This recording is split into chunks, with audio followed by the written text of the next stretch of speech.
Chapter 1. The Boy. He practiced at dawn. There wasn't a sunrise anymore. Hadn't been one in a long while. But the body still remembered when morning was supposed to arrive. The boy counted time by habit, not light. When the cold sat right in his fingers and his breathing slowed enough to stop shaking. That was dawn. That was when you drew. He stood in the middle of a town that had lost its name. Buildings leaned inward like they were tired of pretending. Wood popped inside as it cooled. Somewhere inside a collapsed storefront, something scraped and went quiet again. The boy didn't look towards it. Looking wasted time. He set his feet. Twin plasma pistols rested low on his hips. Worn leather holsters cracked and dark with age. The grips were smooth from hands that weren't his. His father's hands, his uncle's, his grandfather's before that. Guns passed down through blood until there was no blood left to pass them to, except him. He closed his eyes. 3 breaths in, 2 out.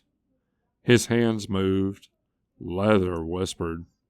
Blue-white plasma flared. The pistols cleared clean and barked as one. 2 shots punched through a rusted road, signed 20 yards out, burning twin holes through metal like it had been waiting for them. He reholstered slow. Again. Every day. Hungry or full. Tired or hurt. Dead close or far. He practiced until the motion stopped being something he did and became something that happened. Because forgetting how to draw was how his family died. The massacre lived behind his eyes like a scar that never closed. They'd been camped in a canyon, canvas tents, horses tied low, fires banked right. He remembered walking to the sound of plasma tearing cloth apart. Remembered men screaming. Remembered his father shoving the pistols into his hands, blood already running down his arm. Run north. Don't stop. Practice every day. The boy had run. Everyone else stayed. He opened his eyes and scanned the street. 3 walkers shuffled at the far end, slow and stupid, jaws hanging loose. Another leaned against a wagon wheel, twitching like it couldn't remember what it was meant to do next. Easy. He stepped sideways, kept distance, and fired twice. Heads burst, bodies dropped, and stayed down. No wasted shots. Ammo was rarer than clean water now. He moved through the town quick and quiet, scavenging like something that didn't belong. Camel food if it wasn't swollen. Cloth that could still be torn into bandages. A battery that still held a weak spark. Anything he could trade later, if later still existed. He checked bodies, too.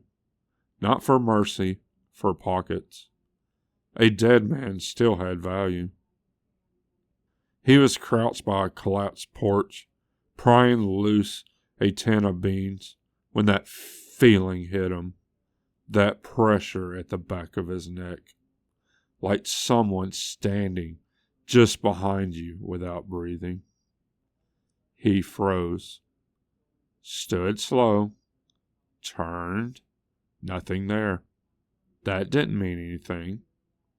The boy backed out of the town the way he come. Boots light, pistols loose in their holsters.